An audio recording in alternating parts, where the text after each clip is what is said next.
we'll give just a couple more minutes for those of you online. We're just waiting for one or two more members, although we do have a quorum because Erica's online, but we'll just give a minute. Okay. Okay, so we're just waiting for Drew Sargent, but maybe let's go ahead and have the director start with the preamble, and then we'll go from there, since we have a quorum. Great.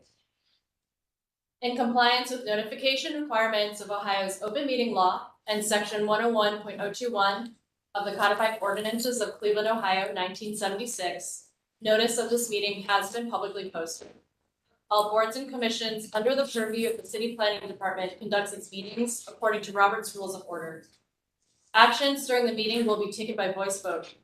Recusals from any vote due to a conflict of interest should be stated for the record prior to the taking of any vote. In order to ensure that everyone participating in the meeting has the opportunity to be heard, we ask that you use the raise hand feature before asking a question or making a comment. The raise hand feature can be found in the participants panel on the desktop and mobile version and activated by clicking the hand icon. Please wait for the chair or facilitator to recognize you and be sure to select unmute and announce yourself before you speak. When finished speaking, please lower your hand by clicking on the raise hand icon again and mute your microphone. We will also be utilizing the chat feature to communicate with participants. The chat feature can be activated by clicking the chat button located on the bottom of the WebEx screen. Call-in users can use the Call-in users can unmute by using *6. All meeting activity is being recorded via the WebEx platform. These proceedings are also being live streamed via YouTube. All requests to speak on a particular matter submitted through proper channels have been considered. We have also received emails from those who have provided written comments on a particular matter. Proper channels for comments are listed below. Communication with members of this body must follow proper channels for consideration. Any comments received by the Wednesday 12 p.m. deadline are collected by City Planning staff and disseminated to the Commission members prior to any scheduled meeting. Proper channels for public comments include sending an email to cityplanning@clevelandohio.gov with a comment or letter, calling or leaving a message at 216-664-2210, and sending a letter or dropping off comments at City Hall, 601 Lakeside Avenue, Suite 501. Moving into the meeting rules and procedures for anyone who is new and joining us. The chair will call each agenda item, and then each applicant will be invited to proceed through their presentation. Each presentation should be completed prior to questions and comments from the Commission in order to facilitate a smooth presentation. Once the presentation has concluded, the chair will ask planning staff to summarize design review committee recommendations and any public comments received. The deadline for public comments is noon on the Wednesday prior to any regularly scheduled City Planning Commission meeting and will be read into the record. Any comments received by the deadline are distributed to Commission members prior to the meeting through Dropbox. Staff will also identify any members of the public present and scheduled to speak. Public comment is allowed at the discretion of the chair, and any individual providing public comment is permitted 2 minutes to speak to the agenda item in which they have an interest. The chair will then request a recommendation from staff if applicable. Commission will begin deliberations and project review. Any Commission member except the chair may make a motion at any point after an agenda item has been called. Thank you. So thank you, everyone, and welcome to the Planning Commission meeting for September 1st. I'm going to ask that Michael call the roll. Anthony. Present. Fluker. Present. Curry. Present. McCray Scott. Present. Sargent. I don't think he's online yet. Swipe. Okay, we have a quorum. If Andrew is able to join via Zoom, we'll make note when he does join. First matter is to approve the minutes from the previous meeting. So we have copies here and they have been posted in advance, and would ask that if there are any questions, comments, or edits, that we ask for a motion for the minutes from the the August 18th meeting. Madam Chair, I move to accept meeting minutes as presented. And I second. We have a motion and a second. Any other comment? Okay, Michael, call the roll. Anthony. Yes. Hooker, Yes. Curry, Yes. McCray Scott. Yes. Motion carries. First item is a conditional use permit, which is actually a public hearing it is a zoning matter. So for these matters, we will actually take public comment. So how we proceed through these matters is first we'll hear a presentation from staff. Then we'll hear from the sponsor, who could be the council person or the owner of the property, architect, etc. And then we'll open it up after we've heard the presentations for public comment. First, we'll hear from proponents, those in favor of the zoning change, and then we'll hear from opponents.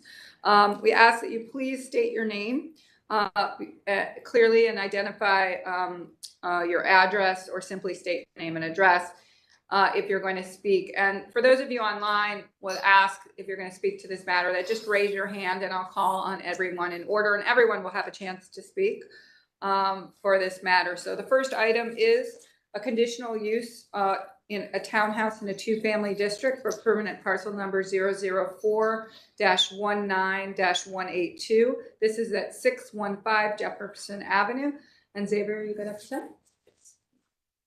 Good morning, Xavier Bay, Senior Assistant City Planner in the Zoning Section, City Planning. So hopefully my clicker doesn't skip too far ahead here, a little sticky. So as you heard today, we're talking about 615 Jefferson Avenue.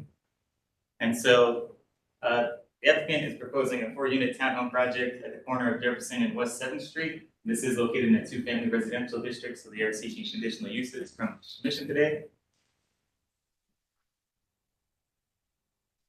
So determining, pretty much you're going to be determining, is this development visually compatible with nearby projects in scale, height, setbacks, orientation to existing streets, roof lines, architectural character, materials, colors, and proportions of architectural features. And so here, you did hear this before on July 7th, just reminding you, that they're going to be demolishing the buildings that are currently on the corner of this development.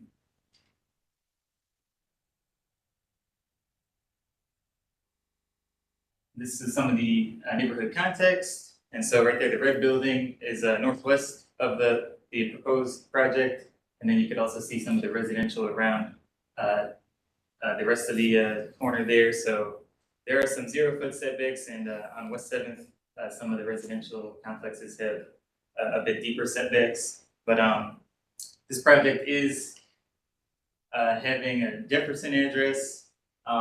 Even though most of the building is fronting West 7th, as you heard before, it's really to screen the parking along the corner there of West 7th and Jefferson. And so the drive is one-way. So you can see they're coming in on West 7th and then going out on Jefferson Avenue. And this allows them to reduce the size of the curb cut.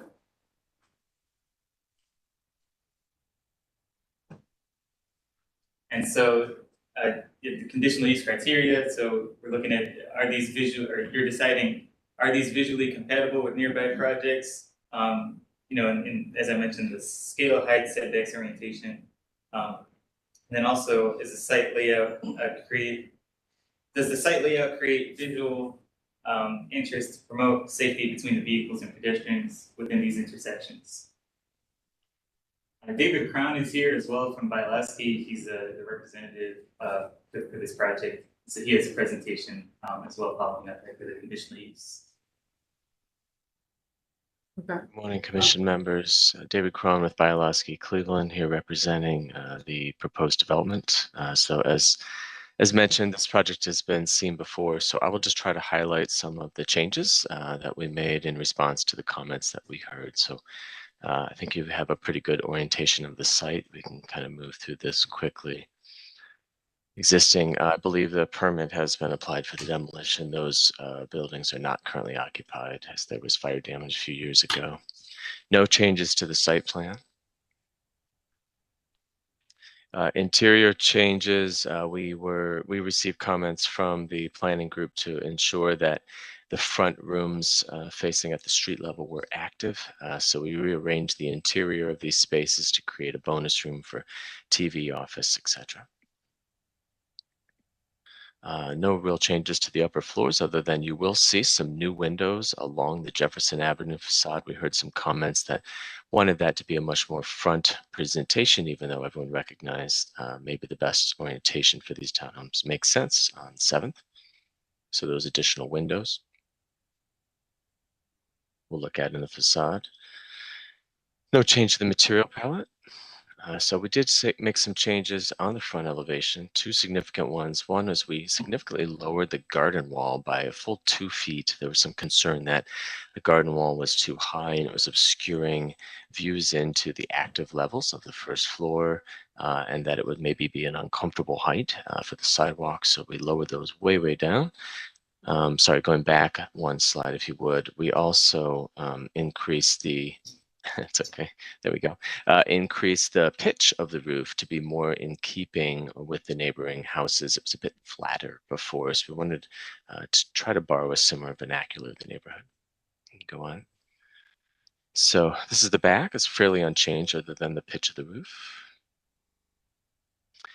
So this is the side in which we added considerably more windows, more than double the number of windows, and altered some of the fenestration along the ground level to be a bit more active and try to create a bit more of a sense of front, even though clearly this is the side of the townhome there on Jefferson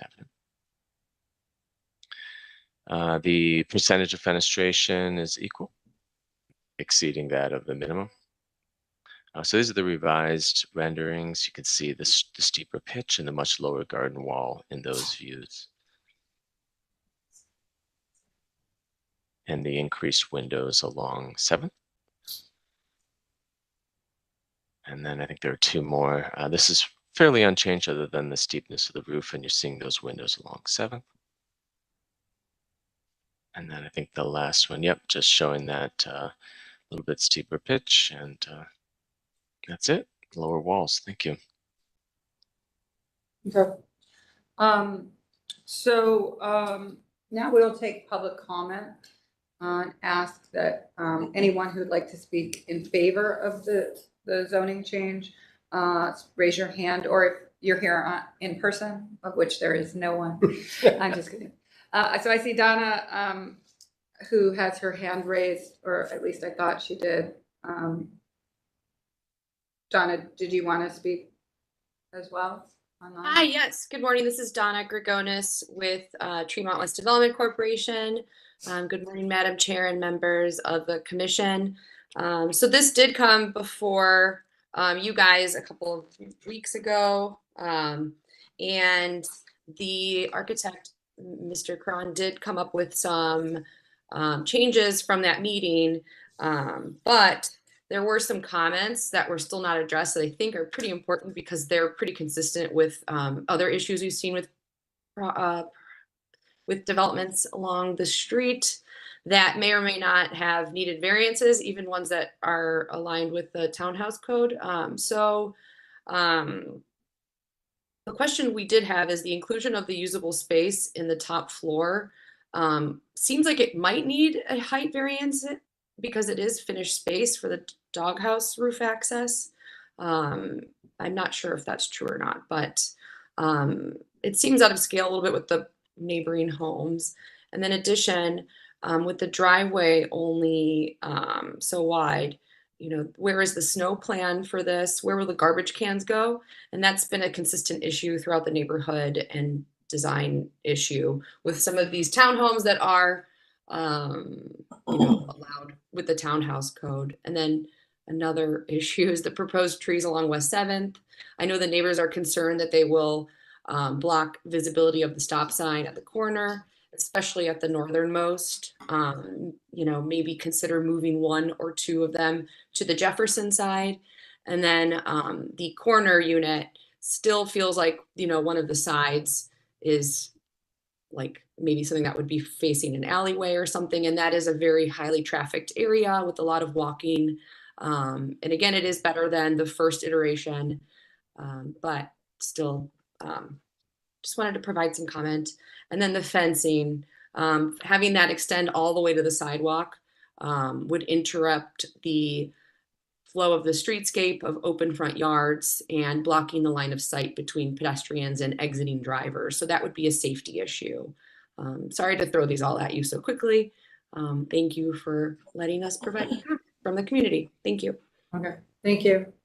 Is there anyone else who'd like to speak in favor of the zoning change? I don't see any hands. Is there anyone who is opposed who would like to speak against the zoning change?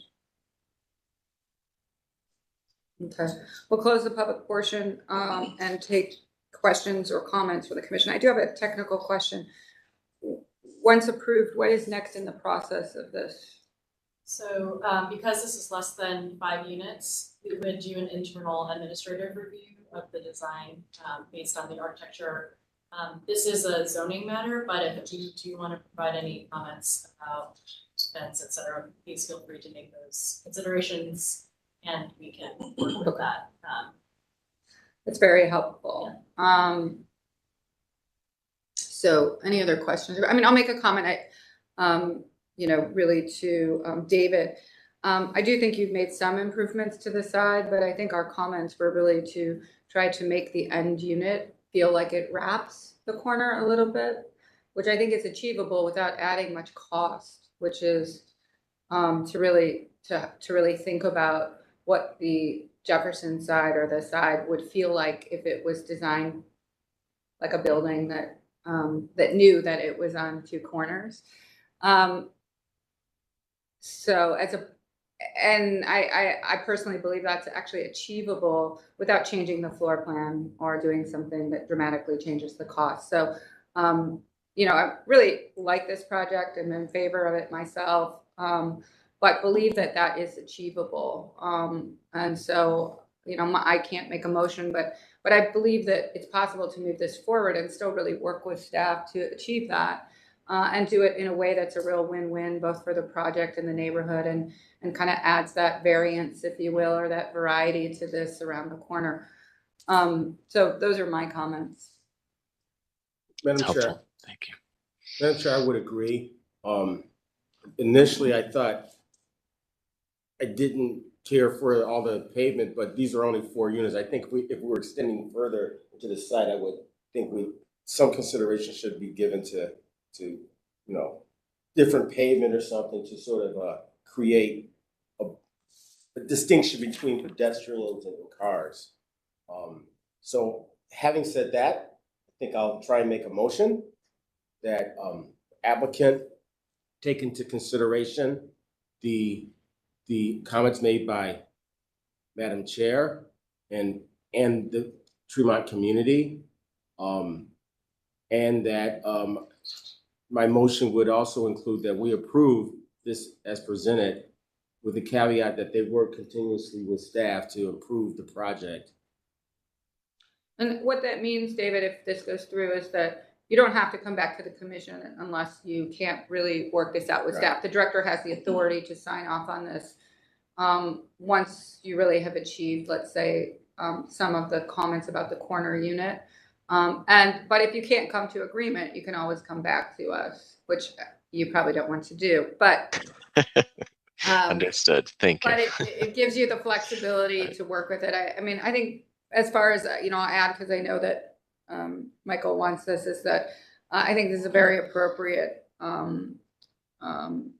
request for the zoning change for a townhouse in a 2-family district conditional use. It's actually the kind of project, I think, where this makes sense, and we're not talking about a kind of, what we're seeing where we get a slot situation or anything like that, and it's appropriate amount of density, and it feels right, and it has all the context. But I think it could just have this one last piece accomplished and do everything, and that would be wonderful. So we have a motion. Do a second. We have a second.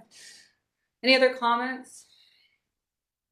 All right, let's take the roll. Do you have everything you need, Michael, you think, on this one? You do. Okay, call the roll. Anthony, Yes. Fluker, Yes. Curry, Yes, McCray, Scott. Yes. motion carries. Is Drew on? Did Drew join, by the way? I don't see him. Okay. Next item is actually a design review case. This is American Pride Car Wash. This is in the Mount Pleasant neighborhood at 15313 Hinsman Road. This is actually seeking final approval, and we have actually that in front of us. I have Laura Higgins from Brilliant Sign and also staff who's going to present. So I need to swear you in, Laura, if you're online. Do you swear to tell the truth, the whole truth, and nothing but the truth as you shall answer to the penalty of perjury, or anyone else who's going to speak to this? I do. Okay. Were you going to go first? Or so just hold on one second, Laura. Xavier's going to speak first, and then we'll have you present as well. Sure. Thank you. Hello, my name is Xavier Bay, again, Senior Assistant City Planner in the Zoning Section of City Planning. So today, the applicant is proposing business identification automatic changeable copy signage for the address 15313 Kingsman Road. This is located in a local retail business district. And here you can see a few images just of the surrounding context. First, I have an image there looking west on Kingsman Avenue, right at the edge of the property. And then you see more of a head-on shot there on Kingsman, northwestern view, and then the eastern view further down Kingsman Avenue there. This is really close to the intersection of, I believe that's East 154th Street. And so, yep, here's some more images, just really showing you a proposed freestanding business identification signage. This is a electronic automatic changeable copy. Moving right along here. So our sign code gives you, the commission, the ability to vary the sign code to create better design compatibility that meets our design guidelines and is a minimum variation necessary to allow planning commission to recommend a recommendation. And so the proposed signage, it meets the square footage. So they're allowed to do 50 square feet maximum. They're proposing 40, but the automatic changeable copy is the piece that really needs the variance through the commission. And we get further here. These are really important, really, to consider when we're looking at automatic changeable copy signs. And so I'll try to squeeze this in here. So the commission determines that the proposed sign will not adversely impact the character of nearby properties and will not cause disturbances to users of those properties. Making sure that the design and placement of the sign has been approved by this commission in accordance with the general design guidelines established for use by each commission. And then each display of information shall remain static or fixed for a minimum of 20 seconds, thereby prohibiting flashing, scrolling, animated, or other copy that gives the appearance of motion, unless the City Planning Commission determines that animated or more frequently changing displays can be accommodated in this particular location without the disturbance to nearby properties. And so you're also considering, does this result in signage that is better suited to the design of the subject property or nearby properties? Does this result in signage that follows Planning Commission standards of proposed design guidelines, and are these variances the minimum necessary to ensure the design compatibility? So then the representative, I believe, also has a presentation for this. Okay. Thank you. Laura, would you like to? Yes. Hello. I wanted to let the board know that I also have John McCray and Jack DeCoco, who's the representative for American Pride Car Wash, on the call as well. Okay. Thank you. You're welcome. So yes, my name is Laura Wima from Brilliant Electric Sign Company, representing American Pride Car Wash at 15313 Kinsman Avenue. On the first slide, that is a site plan showing where the signs would be in relation to on the building. Next slide. That is just a satellite image of property lines, just showing where the property, the parcel is for this property. Next slide. That's just a context map of same thing of just showing where the sign would be on the property. Next slide, please. These are just pictures showing from Kinsman Road, the property from different angles. Next slide. Same thing, just different areas, different angles of the property, just showing from down the street of where the signs, or where, how you could see them, where they would be in relation to the property. Next slide. Yes, this is our sign. We're proposing a double face internally illuminated aluminum header cabinet with flat flex on faces to be mounted on 2 single face internally illuminated mesh centers mounted on an existing pole. Next sign. It's just a construction drawing showing how the electronic message center and cabinet are attached to the pole. Next slide. The next few slides are just, we wanted to show the design review yesterday in our meeting, a little bit of information on the electronic message centers. That's probably the next couple slides of what this is just information in regards to the electronic message center. Next couple slides. Yep, that's the same thing. It's just showing different information for the electronic message center. Yep, and this is the other 2 signs that we're proposing. As you can see in the first photo, Jack and us, we got together and we took 3 of those signs out that was for the design review, requested that we do that to clean it up a little bit. And we're gonna manufacture and install 2 single face non-illuminated aluminum shoebox panels, and it will be mounted on the building. As you can see, we took 2 out, or 3 out, I'm sorry. Actually, yeah, we had 4 removals. 4 removals, I'm Yes, sorry. Yep. And that's just the existing sign that is there right now. That's gonna be, and that's all. Thank you. Thank you. Staff, any comments? Were there any comments from local? I just don't have them in front of me. Local said they unanimously approved as presented.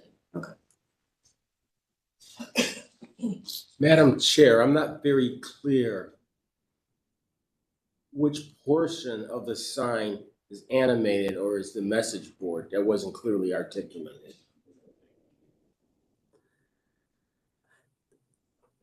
So what part? The upper, when you're, stay on that side, please, slide, please.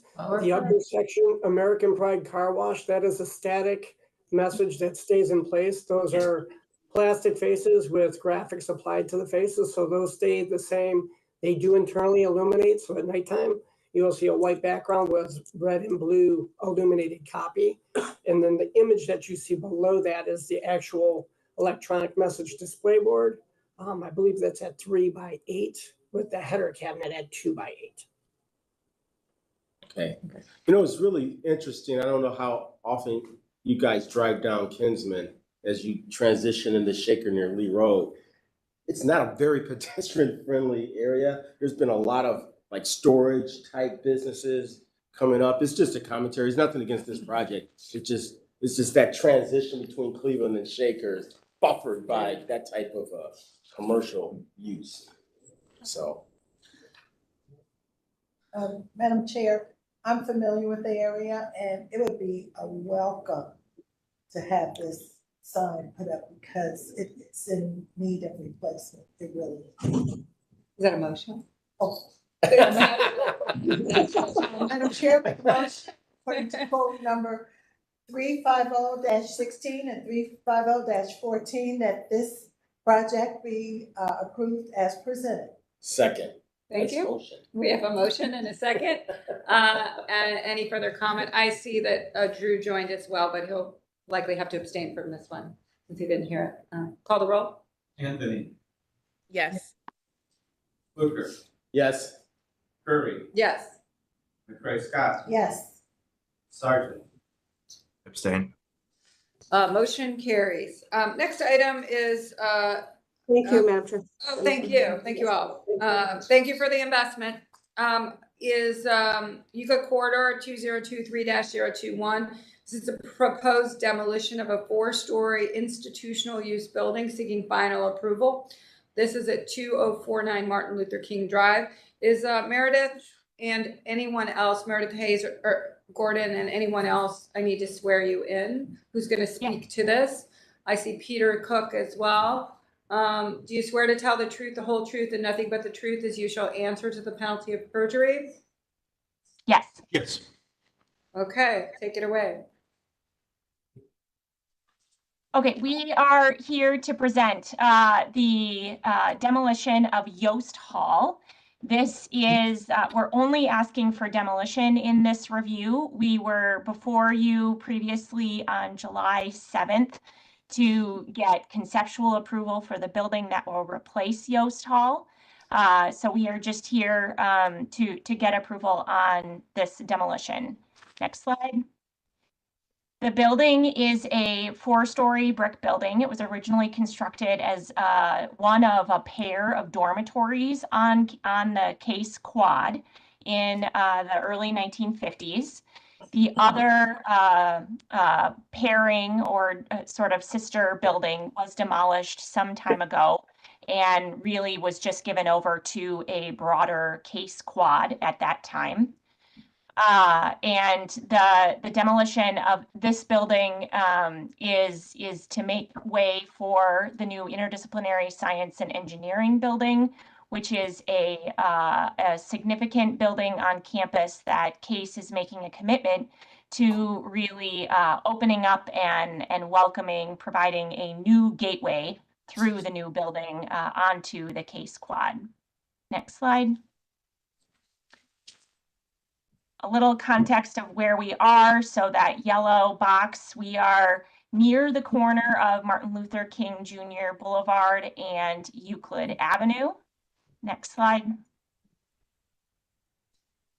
Zoomed in a little bit. Yost Hall sits between Tomlinson Hall to the north and Wickenden to the south there, and faces on to that broader Case Quad. Go to the next slide and Peter will take it from here. Right, and here's a technical drawing showing the existing conditions plan, a survey showing obviously Yost Hall in the red right in the center of the screen, with Tomlinson Hall to the left and Wickenden to the right, MLK Boulevard at the bottom of your screen here. Next slide, please. We're going to just show a few images of the existing building of Yost Hall. Again, these are views of Yost Hall from the Case Quad. Image on the left is showing it in its relationship to Wickenden Hall. The image on the right is showing the other side of Yost Hall with its relationship to Tomlinson Hall. Just as a note, you'll see on the larger image on the right, there is a low-ish retaining wall at the bottom of that, along that pedestrian way, and then more detailed images of that at the bottom. The university is planning to preserve that in some capacity, not in its current spot, but be able to potentially store the bricks and what have you, and then move them off to a different part of the campus. So that will be part of the salvage operations there. Next slide, please. Now we're going to look at the building from the other side. This is along MLK, looking at it, and you'll notice that there's about a 20-foot drop from where you were looking at it from the Case Quad side. And so again, just more views of it over on this side. Next slide, please. And you'll see here there are some more detailed views of the building itself, in particular some of the entry parts of it. And then finally, the next slide, we can just simply show where we are right now in the design of the building. And this is the proposed ISEB, the Interdisciplinary Science and Engineering building that we hope will take its place one day. So thank you very much. That's our brief presentation, and happy to answer any questions you might have. The one, I have thank one- you, Peter. Oh, The yeah. one, sorry, the one other thing I will add is that the intent on schedule of construction is that construction will be continuous in terms of the building coming down sometime in the first quarter of 2024, and construction of the new building will commence right after. Okay, so you answered my question. It's not gonna sit there for a while. Correct. Okay. That was my question. Yeah, Madam Chair, I see that the design review made a stipulation concerning retaining the artifacts and providing some sort of interpretive story behind them, which I agree with. I think we all too often, we say, well, tear this building down and save some of these artifacts, and they become tombstones of yesteryear. And I'm glad that this comment was made. Having said that, I would, unless there's any more comments, I would like to move to approve the demolition with that the caveat of retaining those artifacts in an interpretive manner. And so per section 34108, I believe they've made their case. We have a motion. Do we have a second? I second. Motion and a second. Call the roll. Anthony, Yes. Fluker, Yes. Curry, Yes. McCray Scott, Yes. Sargent. Yes. Thank you. Thank you, team. It's a great project, so we look forward to not just the demolition, but the start of the new project, which is really wonderful. I think there's no question that the existing building does not have a tremendous amount of architectural value. How's that from me? So thank you. I'm going to do a quick thing. If you can, to the commission, if we go to the administrative approvals, just because I'm going to need to recuse from the one mandatory one, but since there is I may one, have to recuse from which one? because I'm always careful. My wife. Foundation. I think you could probably abstain. Okay, is the all right. word. I would. That's fine, I was that's going to fine. abstain also, Right, but. but that's what I meant. Yeah, I would. I can participate, share but I can't. Yeah, the exactly. exact same. Thank you, Chair. Just to keep it chair. So on the administrative approvals, we have one of them, if you can see on page 6. And so just ask that we have a motion for the administrative approvals before we go back to the mandatory. I make a motion to approve the administrative approval. Second. Motion and a second, call the roll. Anthony, Yes. Fluker, Yes. Curry, Yes. McCray Scott. Yes. Sargent. Motion carries.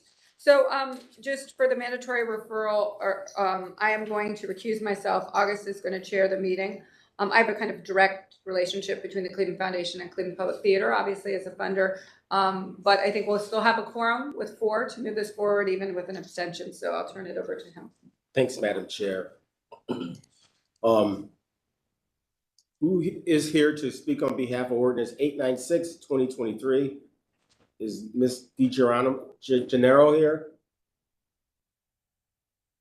He's muted right now.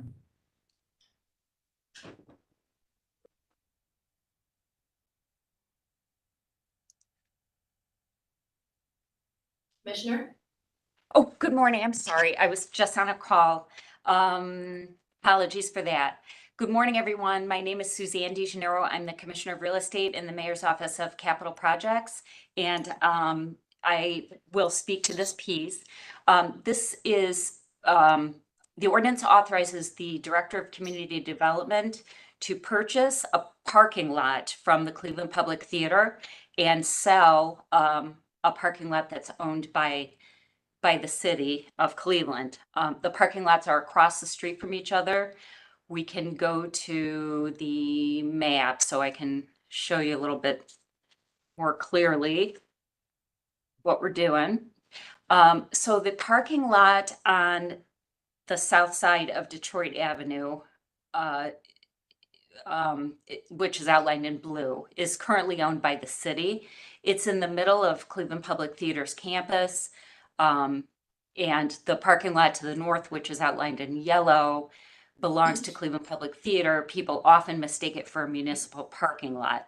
So in order to kind of clean up the confusion, we came to an agreement with Cleveland Public Theater to purchased their lot on the north side, and they're purchasing our lot on the south side. They're very similar in size, both being used for parking lots. They were appraised, and so the exchange will be at fair market value. And if you want to fast forward the slides just a bit, I can show you some views looking at the parking lots from Detroit. This is the Cleveland Public Theater parking lot. You may be familiar with it as you're coming down Detroit. It looks like a municipal parking lot. And this slide on the left there is, both sides are actually the Cleveland Public Theater. I'm sorry, the lot that's currently owned by the city on Cleveland Public Theater's campus. And that's all I have. Happy to entertain any questions. Staff, any comments? Makes a lot of sense to make sure that the parking lots are adjacent to the property, so we support it. Commission members? Having heard none, anyone could move here and entertain a second? I'll make a motion that we approve the mandatory referral as presented. Second. Erica. Thank you. Michael, roll please. Anthony, Yes. Booker, Abstain. McCray Scott, Yes. Sargent, Yes. Motion carries. Thank you. Thank you. Moving further into, you're welcome. Thank you. Moving further into it's director's report. That was relatively fast. We're going to call Lillian back in. All right, I think the meeting is adjourned. Well, Okay. director's Did you- report. That's it. Yes, Did you adjourn? not yet. All right, meeting's adjourned. Well, not adjourned. We have the director's report first. So everyone online, shortest meeting ever I'll be brief. I'm in the trying to get history it of done. Cleveland. I'm gonna end up at 9:45, so I will fly through my slides. That's my All right, so just alerting you that we do have community engagement opportunities for a form-based code. It was clear that we do need to do more education and hearing of concerns and questions around the form-based code. So we will be out at Detroit Shoreway and the Crudell neighborhood September 20th from 5:30 to 8:30 at the West Village. Part of it is that the project started in 2019.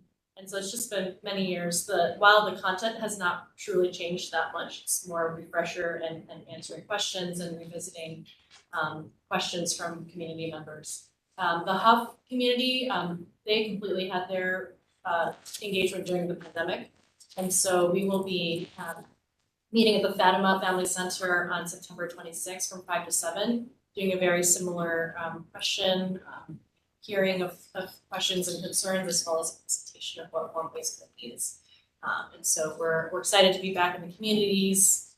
Every time we get, we'll be answering questions from residents and others. Director Wong, what's the timeline after the community meetings in terms of legislation? We did kind of slow down our timeline a little bit because it sounded like there were still many questions out there. At some point after we feel that the communities are comfortable, we'll bring the code back to the Planning Commission for the vote about the zoning text as well as the maps that are ready. That could be October at this point, and then we would introduce it at council the 10 days after you all vote. Okay, so does that answer your question? Okay. Next slide, please. Design review. So we do have 7 design review committees under the Planning Commission. Landmarks Commission also currently has 7 design review committees. Since the pandemic, all the design review committees have been online, so they have not met in person at all since 2020. Oh my God! Even now, it is preferred and convenient to meet virtually. And so we decided to host some happy hours for the design review committee members, just to see one another, to meet other design review members and other committees in other neighborhoods. So we will have one on September 14th for the Planning Commission Design Review Committees, and then one on September 22nd for the Landmarks Design Review Committees. And very, very casual socializing, and if there are questions, we're happy to answer them there as well, so. Wanted to It's interesting, I think obviously we're different kind of appointed and seated committee, but for those who give so much of their time and it's volunteer, in some ways, the idea of really the remote also allows people who are very busy to contribute.